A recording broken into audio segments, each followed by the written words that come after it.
ಬಾಮ್ಮ ಇಲ್ಲಿ ಎಷ್ಟು ದುಡ್ಡು ಕೊಟ್ಟಿದ್ಯಮ್ಮ, ಈಗ ಎಷ್ಟು ದುಡ್ಡು ಬೇಕಮ್ಮ, ಅದೆಲ್ಲ ಹಳೆ ಕತೆ ಎಲ್ಲ ಬೇಡಮ್ಮ, ಈಗ ಎಷ್ಟು ದುಡ್ಡು ಬೇಕು ಹೇಳಮ್ಮ, ಅವ್ರು ಕೊಡ್ತಾರೆ. ಬೇಕು ಅಂದ್ರೆ, ಇಲ್ದಿದ್ರೆ ಕೋರ್ಟ್ ನಲ್ಲಿ ಕೇಸ್ ಆಗುತ್ತಮ್ಮ, ಅದ್ ನಿಧಾನಕ್ಕೆ ಎಷ್ಟು ಬೇಕೋ ಅಷ್ಟು ತಗೊಳ್ಳಿಮ್ಮ. ನಿಮ್ ಸ್ಟೇಟ್ಮೆಂಟ್ ಪ್ರಕಾರ ಅಲ್ಲಮ್ಮ, ಈಗ ಕೋರ್ಟ್ ಮುಂದೆ ಕೊಟ್ಟಿದ್ದಾರೆ, ಕೋರ್ಟ್ ಮುಂದೆ ಕೊಟ್ಟಿರೋ ಸ್ಟೇಟ್ಮೆಂಟ್ ಲೆಕ್ಕ ಹಾಕೋದ್ರೆ ನೀವು ಬರೋದು 5 ಲಕ್ಷ. ಅದ್ ಬಿಟ್ಬಿಟ್ಟು ಎಕ್ಸ್ಟ್ರಾ ಎಷ್ಟು ಬೇಕು ಕೇಳಮ್ಮ. ಅವ್ರ ತಂದೆಗಿಂದೆ ಯಾರು ಇಲ್ವೇನ್ರಿ? ಈಕೆ ತಂದೆಗಿಂದೆ ಯಾರು ಇಲ್ವಾ? ತಾಯಿ ಕರೀರಿ ಮತ್ತೆ. ಇವಳೇ ಬುದ್ಧಂತ್ಲಾ? ಇವ್ರಿಗೆ ಅರ್ಥ ಆಗುತ್ತೆ, ಇವ್ರ ತಾಯಿಗೆ ಅರ್ಥ ಆಗುತ್ತೋ? ಆ ಹೆಣ್ಮಗಳ ಹೆಸರೇನು? ನಿಮ್ಮ ಹೆಸರೇನಮ್ಮ? ನಾಗರತ್ನ. ನೀವ್ ಅವ್ರ ತಾಯಿನಮ್ಮ? ನೋಡಿ ತಾಯಿ, ಒಂದ್ ಮಾತು ಹೇಳ್ತೀನಿ, ಹುಡುಗಿ ಏನೋ ತೊಂದ್ರೆ ತಪ್ಪತ್ರೆ ಅದೇನೇನೋ ಆಗಿತ್ತು, ಅದ್ ಮರ್ತ್ಬಿಡಿ ಅಲ್ಲಿಗೆ. ಗೊತ್ತಾಯ್ತಲ್ಲ? ಅವಳೇನೋ ದುಡ್ಡು ಕೊಟ್ಟಿದ್ದಾಳಂತೆ, ಅವ್ಳು ಕೊಟ್ಟಿರೋದ್ ಪ್ರಕಾರ ಆಕೆಗೆ 30 ಲಕ್ಷ ಕೊಟ್ಟಿದೀನಿ ಅಂತ ಹೇಳ್ತಾರೆ. ಬ್ಯಾಂಕ್ ನಲ್ಲಿ 5 ಲಕ್ಷ ರೂಪಾಯಿ ಬಂದಿದೆ. ಅದೇನೇನೋ ಅವ್ರವ್ರು ಚೆನ್ನಾಗಿದ್ದಾಗ ಏನೇನ್ ಬೇಕೋ ಮಾಡ್ಕೊಂಡಿದ್ದಾರೆ. ಈಗ ಅದೆಲ್ಲ ಮುಗ್ದೋಗ್ಬಿಡ್ಬೇಕು, ಕೇಸ್ ಇಲ್ಲಿಗೆ ಮುಗ್ದೋಗ್ಬಿಡ್ಬೇಕು, ಇತ್ಯರ್ಥ ಆಗ್ಬಿಡ್ಬೇಕು ಅಂತಂದ್ರೆ ತಾಯಿ, ನೀವೊಂದ್ ಫಿಗರ್ ಹೇಳ್ಬೇಕು, ಇಷ್ಟು ದುಡ್ಡು ಕೊಡಿ ಅಂತ. ಅಷ್ಟು ದುಡ್ಡು ಕೊಡ್ಸಕ್ ಹೇಳ್ತೀನಿ, ಮ್ಯಾಟ್ರ್ ಮುಗಿಯುತ್ತೆ. ನಿಮ್ ದಾರಿ ನಿಮ್ಗೆ, ಅವ್ರ ದಾರಿ ಅವ್ರಿಗೆ.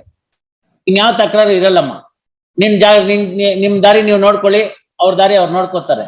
ನೀವು 30 ಲಕ್ಷ ಅಂತೀರಿ, ಸರ್ಕಾರದ ಬ್ಯಾಂಕಿನ ಪ್ರಕಾರ 5 ಲಕ್ಷ ರೂಪಾಯಿ ಬರ್ತಾ ಇದೆ. ಅದ್ ಬಿಟ್ಟು ಇದ್ರಿ ನಿನ್ ಮಧ್ಯದ ಯಾವ್ದಾರು ಒಂದ್ ಹೇಳಿ. ನೀವ್ ಹೇಳಿದ್ದಕ್ಕೆ ನಾನು ಒಪ್ಕೊಂಡ್ ಮಾಡ್ತೀನಿ. ಇದೆರಡರ ಮಧ್ಯದ ಹೇಳ್ಬೇಕು, ಸುಮ್ನೆ 30 ಅಂತಾನೆ 29 ಕೊಡಿ ಅಂತ ಹೇಳೋಂಗಿಲ್ಲ. ನೀವು ಸ್ವಲ್ಪ ಚೆನ್ನಾಗಿ ಹೇಳಿ, 1-2 ನಿಮಿಷ ಹೊರಗಡೆ ಕರ್ಕೊಂಡು ಹೋಗಿ ಎಲ್ಲ ಪಾಠ ಮಾಡಿ, ಹಿಂಗ್ ಬಂದಿದೆ ಅಮ್ಮ, ಇಷ್ಟಿದೆ ಅಂತ ಹೇಳಿ. ಇಷ್ಟೆಲ್ಲ ಹೇಳಿದೀನಿ. ಒಂದ್ ಫಿಗರ್ ಹೇಳಿದ್ರೆ ಅವ್ನ್ ದುಡ್ಡು ಕೊಡ್ತಾನೆ. ಆ ದುಡ್ಡು ಕೊಡ್ಲಿಲ್ಲ ಅಂತಂದ್ರೆ ವಾಪಸ್ ಜೈಲ್ಗೆ ಹೋಗ್ಬೇಕು ಅಂತ ಬರೀತೀನಿ. ಅದ್ ಹಾಕಿದ್ರೆ 482 ಹಾಕೊಂಡು ಕ್ಲೋಸ್ ಮಾಡ್ಕೊಳ್ಳೋದು ಅಂತ ಬರ್ತಾರೆ. ಈಗಲೇ ಒಂದು ಜಾಯಿಂಟ್ ಮೆಮೊ ಬರ್ಕೊಳ್ಳಿ, ಅದನ್ನ ಜಾಯಿಂಟ್ ಮೆಮೊ ಇಟ್ಕೊಂಡು ಬೇಲ್ ಗ್ರಾಂಟ್ ಮಾಡಿ, ಅಲ್ಲಿ ಮ್ಯಾಟ್ರ್ ಆಗುತ್ತೆ, ಮ್ಯಾಟ್ರ್ ಕ್ಲೋಸ್ ಆಗುತ್ತೆ. ಮೇಜರ್ ಇದ್ದಾರೆ, ನಾಳೆ ದಿನ ಅವೆಲ್ಲ ಪ್ರೂವ್ ಮಾಡೋದೆಲ್ಲ ಕಷ್ಟ ಆಗುತ್ತೆ, ಅವ್ರಿಗೆ ಹೇಳ್ಬೇಕು, ನೀವು ಅದನ್ನೆಲ್ಲ ಕ್ಲಿಯರ್ ಹೇಳ್ಬೇಕು. ಮಾದೇವು ಇದನ್ನೆಲ್ಲ ನೋಡ್ಕೊಂಡು ಸೂಕ್ಷ್ಮವಾಗಿ ಕೆಲಸ ಮಾಡ್ಬೇಕು. ಮುಳ್ಳಿನ ಮೇಲೆ ಬಟ್ಟೆ ಬಿದ್ದಿದೆ, ಇವಾಗ ಒಂದೊಂದೇ ಬಿಡಿಸ್ಕೋಬೇಕು ಮಾದೇವು. ಆಮೇಲೆ ಒಂದೊಂದೇ ಬಿಡಿಸ್ಕೊಂಬಿಟ್ಟು 2 ಸತಿ ಒಗದ್ ಬಿಟ್ರೆ ಆ ತೂತ ಪಾತ ಎಲ್ಲ ಮುಚ್ಚೋಗ್ಬಿಡುತ್ತೆ. ನೀವು ಹಂಗ ಹಾಕ್ಬಿಟ್ಟು ಹಿಂಗ್ ಎಳೆದ್ರೆ ಬರ್ರಂತ ಅರ್ಧೋಗುತ್ತೆ. ಐನಾತಿ ಜಾಗದಲ್ಲಿ ಇಷ್ಟು ಉದ್ದ ಕಾಣುತ್ತೆ. ಏನ್ ಮಾಡ್ಬೇಕು? ಅವ್ರು ಏನ್ ಅನುಕೂಲ ಇದ್ದ ಸಂದರ್ಭದಲ್ಲಿ ಏನೋ ಮಾಡ್ಕೊಂಡಿದ್ದಾರೆ. ಅವ್ರಿಗೂ ತೊಂದ್ರೆ ಇತ್ತು, ಇವ್ರಿಗೂ ತೊಂದ್ರೆ ಇತ್ತು, ಅವ್ರಿಗೂ ಬೇಕಾಗಿತ್ತು, ಇವ್ರಿಗೂ ಬೇಕಾಗಿತ್ತು, ಅದೆಲ್ಲ ಇರುತ್ತೆ. ಇನ್ನು ಚಿಕ್ಕ ವಯಸ್ಸು ಹುಡುಗಿ, ಏನೋ ಒಂದ್ ದಾರಿ ನೋಡ್ಕೋಬೇಕಲ್ವ ಅವಳು. ನಾನ್ ಯಾಕೆ ಹೇಳ್ಬೇಕು? ದುಡ್ಡು ಕೊಟ್ಟಿರೋದು ಅವಳು, ಇಸ್ಕೊಂಡವ್ ಅವನು, ನಾನ್ ಯಾಕೆ ಮಧ್ಯೆ ಹೇಳಿ? Ramesh, you come out with a figure. ದೇಸೆ 30. ನೋ ದೇಸೆ 30, 32 ಅಂತಾರೆ, 30 ಇಟ್ಕೊಳ್ಳೋಣ. ನಿಮ್ ಇದ್ರ ಪ್ರಕಾರ 5 ಇದೆ. Admittedly Google Pay and other details are not forthcoming. Wait taking note of between 5 and 30. You come out with a figure. Tell ಮಿ.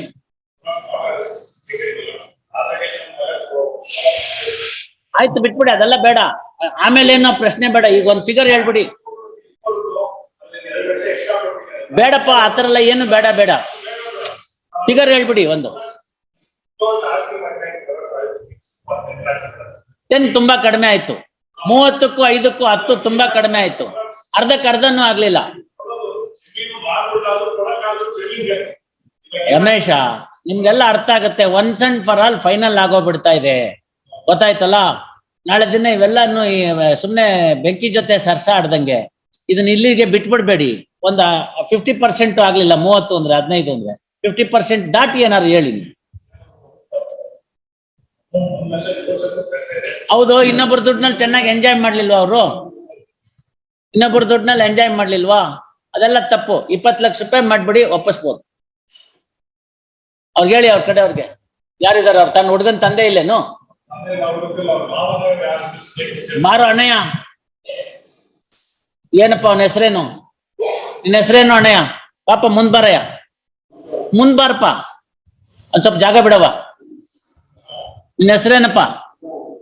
ಮುನ್ಶಾಮಪ್ಪ. ಈಗ ನಿಮ್ ವಕೀಲರಿಗೆಲ್ಲ ಗೊತ್ತಿದೆ, ಅಲ್ಲಿ ಕೂತ್ಕೊಂಡೋಗಿ ಹೇಳ್ತಾರೆ. ಗೊತ್ತಾಯ್ತಾ? ಈಗ ಒಂದು ಹೊರಗಡೆ ಹೋಗುವಂತ ಒಂದು ಅವಕಾಶ ಸಿಕ್ಕಿದೆ ಸುಲಭವಾಗಿ. ಇದು ಇಲ್ಲಿಗೆ ಮುಗ್ದೋಗುತ್ತೆ. ಈ ಕೋರ್ಟ್ ನಲ್ಲಿ ಎಲ್ಲ ಇತ್ಯರ್ಥ ಆಗೋಗ್ಬಿಟ್ಟು ಆ ಹುಡುಗಿದ ದಾರಿ ಹುಡುಗಿಗೆ, ನಿಮ್ ದಾರಿ ನಿಮ್ಗೆ. ಆಕೆ 32 ಬರ್ಬೇಕು ಅಂತ ಕೇಳ್ತಾರೆ. ಸರ್ಕಾರದ ಬ್ಯಾಂಕ್ ಲೆಕ್ಕದಲ್ಲಿ 5 ಲಕ್ಷ ರೂಪಾಯಿ ಇದ್ದೇ ಇದೆ. ಅದಲ್ದಲ್ಲೇ ಗೂಗಲ್ ಪೇ, ಆ ಪೇ, ಈ ಪೇ ಅಂತೆಲ್ಲ ಕೊಟ್ಟಿದ್ದಾರೆ ಅಂತ ಹೇಳ್ತಾರೆ. ಅದು ಅವ್ರವ್ರ ಮಧ್ಯದಲ್ಲಿ ಏನೇನ್ ನಡೆದಿರುತ್ತೋ ನನ್ಗೂ ಗೊತ್ತಿಲ್ಲ, ನಿನ್ಗೂ ಗೊತ್ತಿಲ್ಲ. ಇವೆಲ್ಲ ಇದಿದ್ದನ್ನ ಇವತ್ ಮಾಡ್ಕೊಂಡು 8-10 ವರ್ಷ ಕೋರ್ಟ್ ನಲ್ಲಿ ಕೇಸ್ಗಳು ಮಾಡ್ಕೊಂಡು ಆ ಹುಡುಗನ ಜೀವನ ಹಾಳು, ಹುಡುಗಿ ಜೀವನ ಹಾಳು ಇದನ್ ಮಾಡ್ತಿರೋ. ಒಮ್ಮೆಲೆ ಒಂದೇ ಒಂದು ಇತ್ಯರ್ಥ ಮಾಡಿ 20 ಲಕ್ಷ ರೂಪಾಯಿಗೆ ಒಪ್ಕೊಂಡ್ಬಿಡ್ತಾಳೆ. ಅದನ್ನ ಹೊಂದಾಣಿಕೆ ಮಾಡೋಂಗಿದ್ರೆ ಮಾಡ್ರಿ, ಇಲ್ದಾರ ಕೇಸ್ ನಡೀಲಿ, ನಿಮ್ ಹುಡುಗ ಅಲ್ಲಿರ್ಲಿ. ಎಸ್, ಪೋಸ್ಟ್ ಆಫ್ಟರ್ ವೆಕೇಶನ್ ಅವ್ರು ಕೇಳ್ಬಿಟ್ಟು ಹೇಳಿ ನೀವು. ಅವ್ರು ಆಗಲ್ಲ ಅಂದ್ಮೇಲೆ ನಾವೇನ್ ಮಾಡಕ್ಕಾಗತ್ತೆ? ಮಾತಾಡ್ಕೊಂಬಂದು 12:45 ಕೋರ್ಟ್ ಎದ್ಬಿಡುತ್ತೆ. Because 1 o'clock we have full court meeting. Your job is over. He can go. Anirudh can go. You can go. You can go. ಏನಾಯ್ತು? ಏನು ಕನ್ಸೆಷನ್ ಬೇಡ. 25 ಹೇಳ್ಬೇಕು ಅಂತಿದ್ದೆ ರಮೇಶು, 20 ಕೇಳಿದೀನಿ. 25 ಹೇಳ್ಬೇಕು ಅಂತಿದ್ದೆ, 20 ಹೇಳಿದೀನಿ. 20 ಸರಿ ಇದೆ. ಟೈಮ್ ತಕೊಳ್ಳಿ ಬೇಕಾರೆ, 2 ದಿನನೋ 4 ದಿನನೋ 3 ತಿಂಗಳು 6 ತಿಂಗಳು 8 ತಿಂಗಳು ಟೈಮ್ ತಕೊಳ್ಳಿ.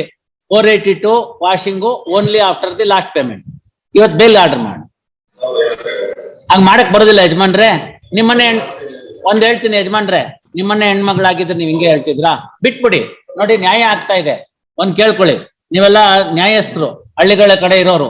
ನ್ಯಾಯ ಇನ್ನೂ ಅಷ್ಟೋ ಇಷ್ಟೋ ಇರೋಷ್ಟೊತ್ತಿಗೆ ಅಷ್ಟೋ ಇಷ್ಟೋ ಮಳೆ ಬೆಳೆ ಆಗ್ತಾ ಇದೆ, ಗೊತ್ತಾಯ್ತಾ? ಇದಕ್ ಲೆಕ್ಕಾಚಾರ ಇಟ್ಕೊಳ್ಳಿ. ಒಂದ್ ಹೆಣ್ಮಗ್ಳಿಗೆ ನ್ಯಾಯ ಆಗ್ತಾ ಇದೆ, ಆ ಪಾಪ ಅಲ್ಲಿಗೆ ತೊಡೆದೋಗುತ್ತೆ. ಮುಂದೆ ಅವ್ರ ಮಗಳಿಗೆ ಕೊಟ್ಟಿದ್ದಾರೆ, ಮುಂದೆ ಆ ವಂಶಾಭಿವೃದ್ಧಿ ಆಗ್ಬೇಕೋ ಬೇಡವೋ? ಇವಳು ದಿನಾಗ್ಲೂ ನಿಟ್ಟುಸರು ಆಗ್ತಾ ಇದ್ರಲ್ಲಿ ಚೆನ್ನಾಗಾಗತ್ತಾ? ಆಗೋದಿಲ್ಲ. ಅದೆಲ್ಲ ಚೆನ್ನಾಗಿರ್ಬೇಕು. ನಿಮ್ ವಸ್ತು ನಿಮ್ಗೆ ವಾಪಸ್ ಬರ್ಬೇಕು. ನೋಡ್ಕೊಂಡಿದ್ದನ್ನೇ ಮಾಡ್ಕೊಂಡಿದ್ದನ್ನೇ ಗೊತ್ತಿಲ್ಲ ನಿಮ್ಗೆ, ಅದ್ ಮಾಡಕ್ ಬರುದಿಲ್ಲ. ಅವ್ರಿಗೂ ಒಂದ್ ನ್ಯಾಯ ಆಗ್ಬೇಕು. ಅದು ಸರಿಯಾಗಿದೆ, ಟೈಮ್ ತಕೊಳ್ರಿ.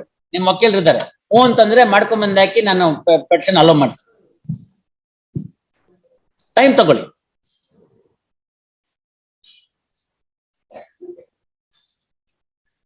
ಒನ್ ಇಯರ್ ಜಾಸ್ತಿ ಆಗುತ್ತೆ. ನೀವು ನೋಡ್ಕೊಂಡು ಬರ್ದಾಕಿ, ನಾನು ನನ್ನ ಕೆಲಸ ಮಾಡ್ತೀನಿ. ಎಷ್ಟು? 9 ತಿಂಗಳು ಆಗ್ಬೋದು. ಒಟ್ಟಿಗೆ ಅಷ್ಟು ದುಡ್ಡು ಎಲ್ಲಿಂದ ಮಾಡ್ತಾರೆ ಮಾಧವ್? ಕೂತ್ಕೊಂಡು ಇಬ್ರು ಬರೀರಿ, ಒಂದ್ ಜಾಯಿಂಟ್ ಮೆಮೊ ಬರೀರಿ. ಒಂದ್ ಸ್ವಲ್ಪ ಕೊಡ್ತಾರೆ, ಏನಾದ್ರು ಕೊಡ್ತಾರೆ. 5 lakhs ಎಲ್ಲ ಕೇಳ್ಬೇಡಿ. ಅವ್ನ್ ಜೈಲಲ್ಲಿ ಇದ್ದಾನೆ, ಹೊಂದಾಣಿಕೆ ಮಾಡ್ಬೇಕಲ್ಲ. ಏನ್ ಕೊಡ್ತೀರಿ ಈಗ ಬೇಲ್ ಆರ್ಡರ್ಗೆ? ಎಟ್ ಕೊಟ್ಟಿರ ಹೇಳಿ?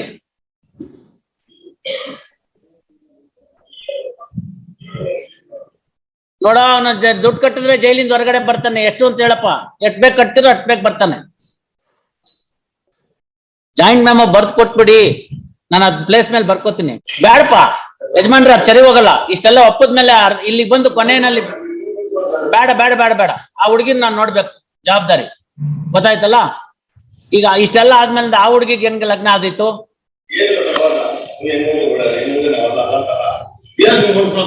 ಏನ್ ಬೇಡ, ಮನ್ಸ್ ಮಾಡಿದ್ದಕ್ಕೇನೆ 30ರಿಂದ 32ರಿಂದ 20. ಮೊದಲನೇ ದಿನ 50 ಕೇಳಿದ್ಲ ಆ ಹುಡುಗಿ. 50 ಕೇಳಿದ್ಲು. ಕೊಟ್ಬಿಡಿ, ಕೊಟ್ಟೆ ಬಿಡಿ. ಯಜಮಾನ್ರು ತಂದಿದ್ದಾರೆ. ಮಾದೇವ್ ಆಯ್ತು, ಸಪೋರ್ಟ್ಗೆ ನಿಂತಿದ್ದೀರಲ್ಲ, ಕೊಟ್ಬಿಡಿ. ಅದನ್ನ ಬರೆದು ಬಿಡಿ ರಮೇಶ್. ನೀವು ಎಂಟರ್ ಇಟ್ಟಿಂದಿರಿ, ತಗೊಮ್ಮ, ಎಣಿಸ್ಬಿಟ್ಟು ಕೊಡ್ತಾರೆ. ತಗೊಮ್ಮ, 1.5 ಲಕ್ಷ ತಗೊಮ್ಮ. ಮಿಕ್ಕಿದ ದುಡ್ಡನ್ನ 3 ತಿಂಗಳಂಗೆ ಆ ಕಂತ ಹಾಕಿ ಒಟ್ಟು 9 ತಿಂಗಳಲ್ಲಿ ತೀರ್ಮಾನ ಮಾಡ್ತಾರಮ್ಮ. 9 ತಿಂಗಳು ಆದ್ಮೇಲೆ ನೀನೊಂದು ಅರ್ಜಿಗೆ ಸೈನ್ ಮಾಡ್ಕೊಡ್ಬೇಕು. ಈಗೊಂದು ಸೈನ್ ಮಾಡಿರ್ಬೇಕು. ಅಲ್ಲಿ ನನ್ಗೆ ಈ ಕೇಸ್ ಬೇಡ, ಮುಂದುವರ್ಸ್ಬೇಡ, ಅವ್ರು ನಮ್ ದಾರಿ ನಮ್ಗೆ, ಅವ್ರ ಬಾರಿ ಅವ್ರಿಗೆ ಅಂತ. ಏನಮ್ಮ? ಫಸ್ಟ್ ಅದನ್ನ ಬರೀರಿ ನೀವು. ಅದನ್ನ ಅವ್ರು ಇನ್ನೂ ಏನೋ ಅಲ್ಲ ಅಂತ ಇದಾರೆ. ಏನಂತಿದ್ಯಮ್ಮ? ಅದೆಲ್ಲ ಬರೀತೀನಲ್ಲಮ್ಮ, ಅದನ್ನ ಅಲ್ಲೇ ಬರೀತಾರೆ. ಈಗ ನೀವು ಸೈನ್ ಹಾಕಿ ಕೊಡ್ತಾರೆ ನೋಡಿ. ನೀವು ಚೆನ್ನಾಗಿರಿ, ಅವರು ಚೆನ್ನಾಗಿರ್ತಾರೆ. ಹೊಸದಾಗ ಊರಿಗೆ ಹೋದವ್ರು ಒಬ್ಬರಿಗೆ ಯಜಮಾನ್ರಿಗೆ ಕೇಳಿದ್ರಂತೆ, ಊರ್ ಚೆನ್ನಾಗಿದ್ಯಾ ಅಂತ. ಅವಾಗ ಯಜಮಾನ್ರಿಗೆ ಉತ್ತರ ಹೇಳಿದ್ರಂತವ್ರು, ನಿಮ್ ನಾಲ್ಗೆ ಚೆನ್ನಾಗಿದ್ರೆ ಊರ್ ಚೆನ್ನಾಗಿರುತ್ತೆ. ಅಷ್ಟೇ, ತಿಳಿತಲ್ಲ? ನೀವು ಚೆನ್ನಾಗಿರಿ, ಅವರು ಏನು ಮಾಡಕ್ ಹೋಗಲ್ಲ. ಒಂದ್ ಯೋಚನೆ ಮಾಡ್ಬೇಕು ಯಜಮಾನ್ರು. ಈ ತರದ್ದೆಲ್ಲ ಆದಾಗ ನೀವೇ ಅಲ್ಲಿ ಕೂತ್ಕೊಂಡು ಬಗೆಹರಿಸ್ಬಿಟ್ಟಿದ್ರೆ ಅದು ಇಲ್ಲಿ ತನಕ ಬರ್ತಾನೆ ಇರ್ಲಿಲ್ಲ. ಆಯ್ತಲ್ಲ, ಈಗೆಲ್ಲ ಆಯ್ತಲ್ಲ, ಬಿಟ್ಬಿಡಿ.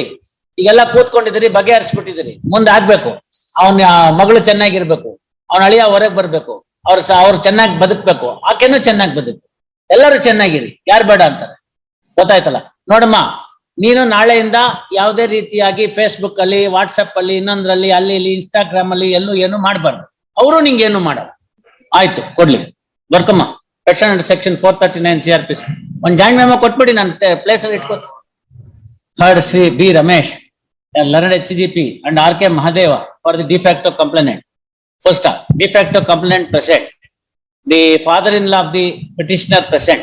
First, the parties amicably settled the dispute amongst themselves. First, there was a living in relationship between the parties on the ground of promise to marry.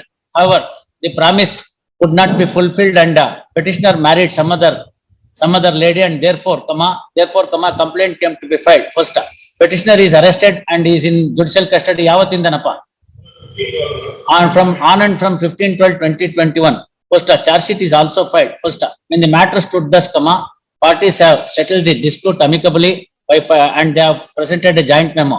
Aita, as per the contents of the joint memo, sum of rupees 20 lakhs will be obtained by the sum of 20 lakhs would be paid by the petitioner to the de facto complainant as full and final settlement of the as a compensation for the living in relationship that petitioner had with the complainant. First, it is while fixing the amount, it is also taken note of the fact that de facto complainant has lent some money through bank account and Google Pay and other methods to the petitioner. Likewise, petitioner has also repaid some amount to the petitioner. Taking note of these aspects of the matter, and also taking note of the fact that the bank statement is made available before the court, the parties wants to settle the dispute amicably. First, after payment of the entire amount of 20 lakhs in installments, dispute a logical end by filing necessary application before this court,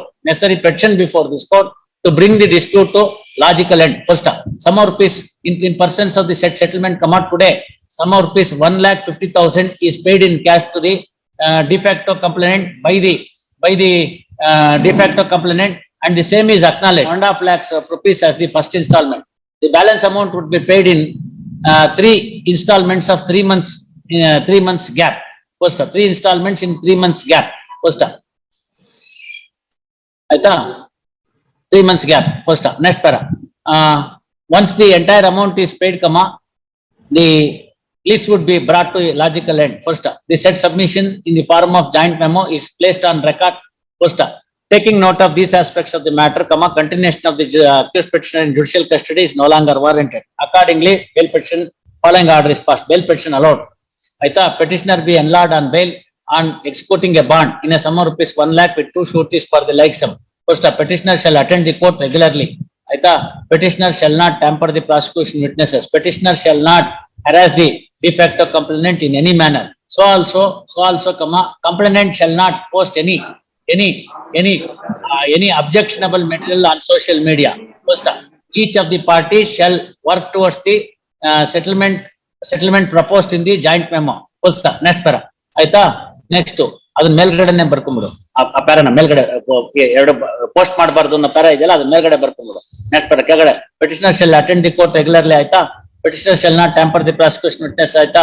Petitioner full stop. Next para. Violation of any one of the condition would be entitled the prosecution to seek for cancellation of the bail. Ordered accordingly. ನೀವು ಬರ್ಬಿಟ್ಟು ಅಲ್ಲಿ ಕೊಡಿ, 1 ಗಂಟೆಗೆ meeting ಇದೆ, and I have to go there. Yes, Mr. Ramesh, you take care of that. ಅದನ್ನ ಮಾಡ್ಕೊಂಡ್ಬಿಟ್ಟು ಅಲ್ಲಿ ಮಾಡಿ, ಅದನ್ನ ಆರ್ಡರ್ ಶೀಟ್ ಅಲ್ಲಿ ಬರ್ಸ್ಕೊಳ್ಳಿ. ಎಸ್, ಆಯ್ತಪ್ಪ.